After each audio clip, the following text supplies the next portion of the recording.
Bonjour, alors aujourd'hui on va voir un nouvel outil qui est sorti sur la Blender 269 qui s'appelle le Bisect. Alors il consiste en quoi? Il consiste tout simplement à découper selon un plan. Alors pour faire ça, on va rester sur un cube pour l'instant. On passe en edit mode. Voilà, donc là vous voyez j'ai que des faces simples. Ça me permet de découper sur un plan le plan que je veux, mon objet. Pour faire ça, il faut se mettre en mode edit et vous avez ici le bisect.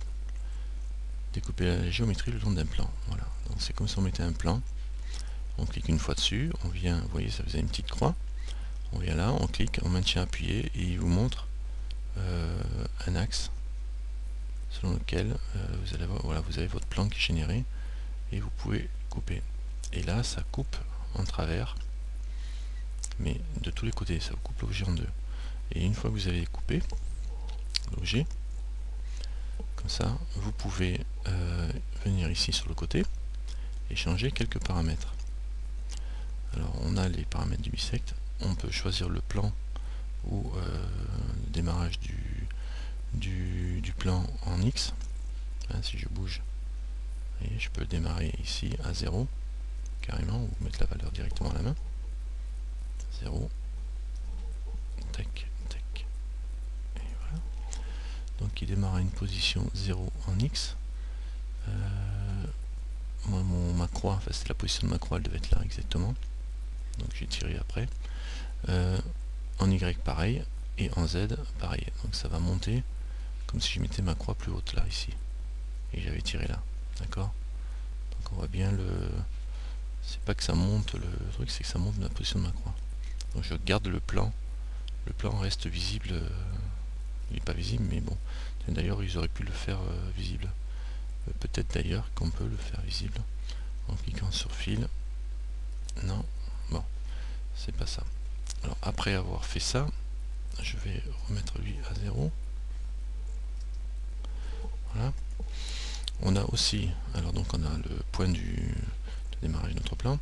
On a la déformation du plan, enfin la normale du plan, c'est-à-dire l'angle en X. Vous voyez, on peut choisir corriger en X, en Y ou en Z. En Y, on va pas trop voir dans cet angle-là, on va le voir là. En Y, d'accord. Ça fait vraiment jouer la couture, hein. Ou en Z, d'accord. Bon, ça c'est simple à vérifier. Après vous avez la possibilité de cacher, enfin de faire disparaître du moins à droite, à gauche ou les deux en faisant clear inner. Alors ça fait ça supprime ce qui est à l'intérieur, là ça supprime ce qui est à l'extérieur, il ne reste plus que le centre, et fil, je remplis la zone de mon plan. Et je peux garder qu'un côté avec une face générée là. Clear outer, une face générée là. Alors là j'ai bien un quad. Non, j'ai pas un quad. J'ai pas un quad, il fait juste un remplissage à l'arrache, hein. Alors ce qui est intéressant, c'est quand vous êtes comme ça, vous pouvez continuer à tourner de façon à ajuster la sélection de votre plan, de votre découpe. D'accord? Donc ça vous donne ce genre d'objet. Alors c'est pas spectaculaire actuellement. Alors l'axe threshold, pas d'info. Non. Par contre dans l'axe threshold, je vois pas trop la fonctionnalité pour l'instant. C'est sur un axe. Threshold, certainement la façon dont ça va bouger. Même pas, je sais pas à quoi ça sert ça pour l'instant. Si vous avez l'info, vous remontez. Alors là c'est sympa de voir ce que ça donne.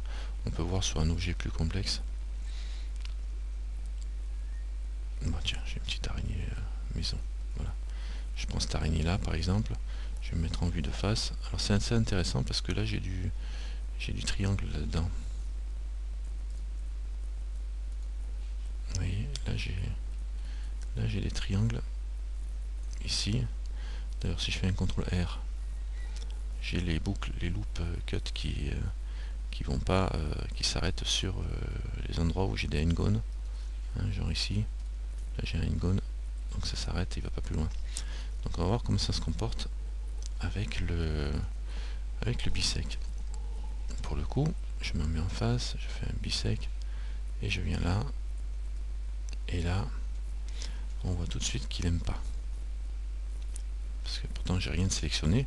Ah oui, c'est parce que j'ai rien de sélectionné qu'on voit qu'il aime pas. Si je lâche ça là, ça fait rien de spécial, c'est pas bon. Alors il faut penser à sélectionner votre objet, la partie que vous voulez couper, et on recommence bisect, et là pour le coup ça commence à aller beaucoup mieux. Voilà. Et même les n-gones sont cutés correctement apparemment. Et ça ne s'arrête pas au n-gone. Donc je me mets là, je vais me mettre au centre. Voilà, on voit qu'il déplace le centre de la face ici au fur et à mesure. Le fil se passe beaucoup moins bien. Là, le remplissage, il essaie de remplir comme il peut, mais apparemment il n'a pas un super résultat. Il remplit les zones un peu comme il peut. Là, il ne sait pas trop quoi faire avec cette zone là. Ce sera à vous de le finir, de le remplir vous-même. Donc là, je le désactive pour le coup. Et on peut se mettre, soit on sélectionne que ni droite ni gauche, soit que la droite, soit que la gauche. Assez intéressant d'ailleurs. Si je valide ça, alors après pareil, je peux revenir ici et changer l'axe de rotation, le positionnement de ma découpe, d'accord, en X, en Y, c'est plus simple en Y, pour bien contrôler, d'accord, sympa. Et la normale, donc je vais régler l'angle de rotation de ma découpe en Z, par exemple, si je veux l'avoir plus verticale. Je vais mettre bien en face, par exemple. Là, j'ai corrigé ma normale à 0 ici, pour être bien à la verticale, et j'ai corrigé le déplacement en Y à 0 pour être bien ici, pile sur l'axe central. Voilà, là ça devrait aller. Et on peut continuer. Donc là, si je regarde maintenant, j'ai une découpe qui est pile au centre. Si je fais un fil pour remplir, ça donne rien de plus. Par contre, je peux le valider en cliquant là. Et là, du coup, j'ai plus qu'une partie pour l'instant. Alors tant qu'on touche, tant qu'on n'a pas lancé un deuxième ou qu'on n'a pas lancé une autre opération, ben on peut encore modifier. Et quoique, non, on peut plus parce que j'ai validé. Non, si on peut. Tant pour moi. Voilà, maintenant qu'il est là, de toute façon on peut modifier. Maintenant si je veux conserver qu'une partie ici, je vais mettre carrément de côté pour le...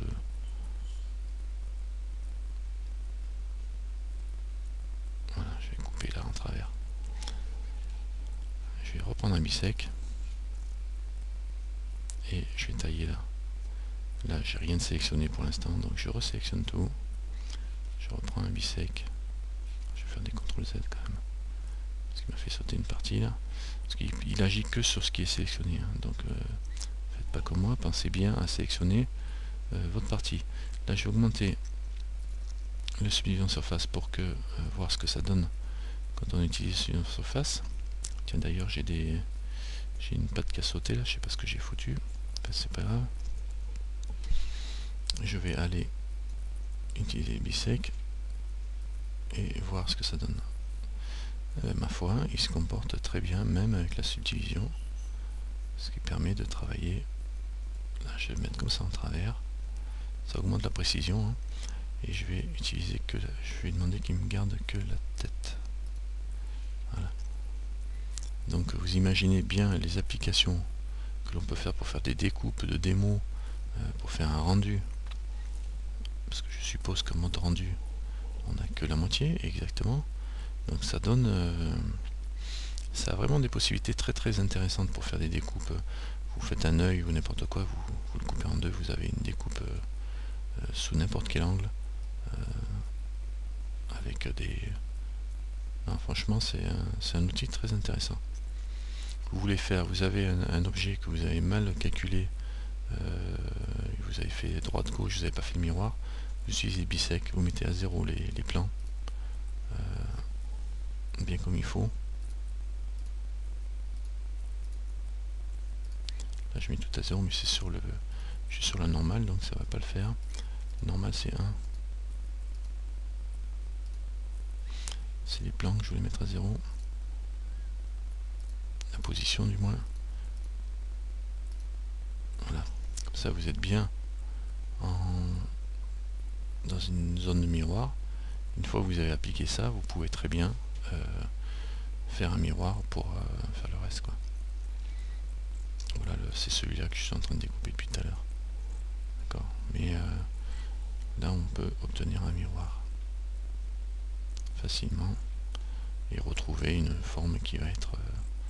combien de fois vous... Qui est-ce qui n'a jamais découpé sa construction au centre en rajoutant des loop cuts, etc. pour essayer de faire un miroir, mais ça jamais, c'était jamais très joli. Donc là on peut faire un miroir sans trop de problème. Après il reste les quelques bricoles à corriger. Ça je suppose c'est parce que le miroir est pas avant. Voilà. Apply miroir, clipping. Non, c'est bien, c'est bien. Je vais me mettre comme ça. C'est un bon outil. Un bon outil de travail. Y, merge, clip, verte. J'ai enlevé lui plutôt. Et c'est merge.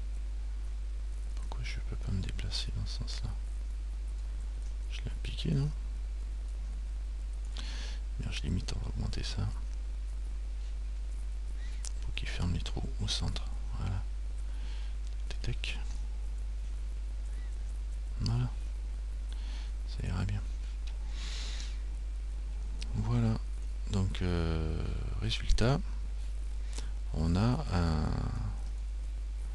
un nouvel outil sympathique pour qui nous permettre de faire des démonstrations et qui nous permettent de faire du découpage à l'arrache.